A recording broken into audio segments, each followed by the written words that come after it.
আমার বড় আফসোস লাগে, রাতের বেলায় ইয়ারফোনটা কানের মধ্যে লাগায় রে ভাই, ওই যে তুমি ঘুমায়া যাও, গান শুনতে শুনতে ঘুমাও, এই ঘুমটা যদি তোর জিন্দেগির শেষ ঘুম হয়, তোর জিন্দেগির শেষ আমলটা গানের আমল হইল।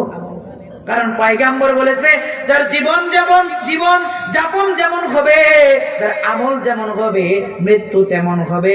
মৃত্যু যার যেমন হবে, হাসর তেমন হবে। তুই মরার সময় তুমি গান শুনতে শুনতে মরলা, গেমস খেলতে খেলতে ঘুমায়া তুমি মরে গেলা, অশ্লীল অশোভনীয় দৃশ্যগুলো দেখে দেখে তুই ঘুমায়া গিয়া মরে গেলি। ভাই রে, অশ্লীল ছবিগুলা তুই দেখে দেখে ঘুমাইলি, গান শুনা শুনা তুই ঘুমাইলি,